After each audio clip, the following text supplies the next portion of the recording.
Hey everyone! Thanks for continuing to follow my video series. Today, I'm officially starting to assemble this tank. My channel is still pretty new and doesn't have any followers or comments yet. But if you have any suggestions, please feel free to leave a comment. I'm making new videos every day to publish the next day, so I'll do my best to respond to everyone. Alright, I'm going to start by assembling the staircase and the connecting hallway for the test tubes. The first step is to peel off the protective film from all the pieces. All the parts have a protective film on both sides, and they're in perfect condition with no scratches or cracks. As for the acrylic quality, I'd say it's good, even excellent. The pieces are thick, with great finishing and clean-cut edges. The acrylic is perfectly transparent, and I'm completely happy with what I paid. However, if you don't care too much about observing your ant colony, you don't have to peel off these protective layers. To avoid a boring wait for you, I'll fast forward through this part of peeling off the protective film. It's a very simple job, but because there are so many pieces, you should be careful to place the peeled pieces in a clean, safe area to avoid scratches from dust or sharp objects. Going back to my point about not needing to peel off the protective layers, the main reason is that the pieces are held together using screws and rubber bands, not glue. The second reason is that the nest section, where the ants live, is made of clear test tubes, which are easy to observe. As for the outworld, we usually just look at it from the top and the front. So, you only need to peel the protective film off the front panel and the top lid. For species that aren't good climbers, like transversa or roophipes, you don't even need to peel off the lid. You can just lift it up when you want to observe. Or, for example, if you want to decorate this outworld by pouring plaster, resin, or other materials to create a base, miniatures, and a rock background, leaving the protective film on will help you remove the mold more easily without scratching the clear acrylic. Lastly, these films can act as an effective light barrier, which helps reduce stress for ant species with good eyesight, like the Harpygnathos venata. As for me, I prefer to peel all of them off. In the future, I plan to only keep the stand, staircase, and connecting hallway for the test tubes, and then use a large acrylic bin or even a glass tank as the outworld. So, I'm not worried about the outworld panels getting scratched over time. Alright, let's get down to business. These two pieces will fit together to form the walkway that connects the test tube structure to the outworld. If you look closely, you'll see I've already made a mistake right here.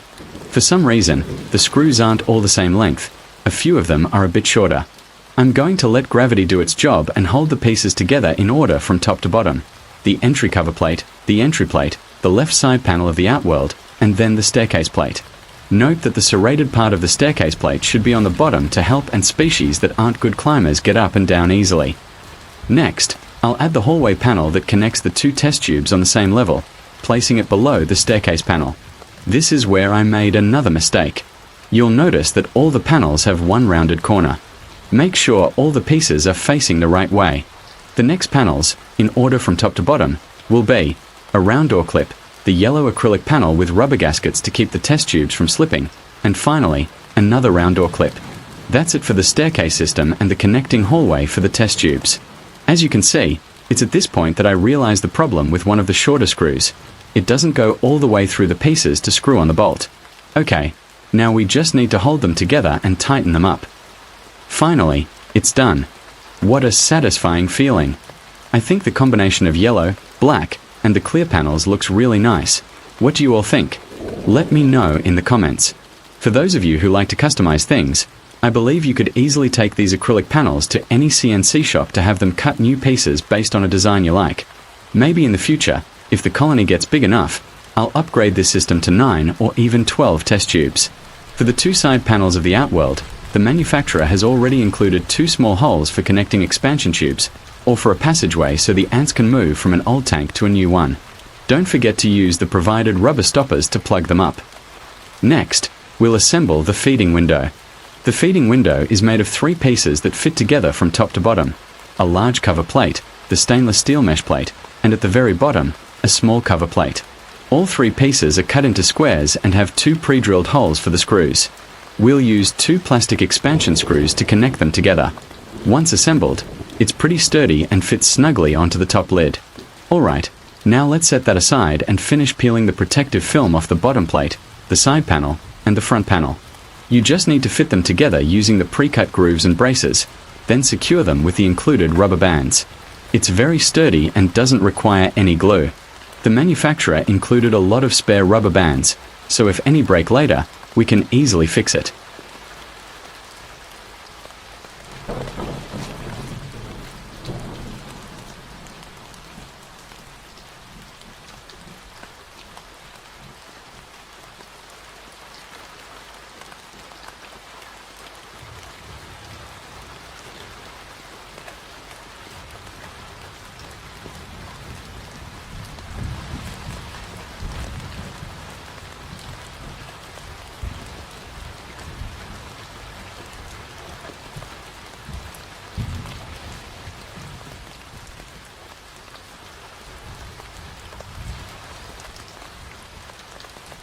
Alright, it's done. We've finished assembling all the acrylic panels into a complete Formicarium. All that's left is to attach the test tubes, and it'll be ready for our queen to move in. However, I have another plan. I'm going to use coarse sand to decorate the outworld. I also want to keep the entire outworld relatively humid without making a big, messy swamp. So, I've decided to lay down a layer of cotton at the bottom to hold moisture, and then place a superfine stainless steel mesh on top of the cotton so the sand doesn't fall through and make a mess. This job is pretty simple, and I hope there won't be any serious problems down the road. Okay, if everything goes according to plan, our queen and will be delivered tomorrow. I hope she's healthy and that everything goes smoothly. Thanks for watching, and I'll see you all tomorrow.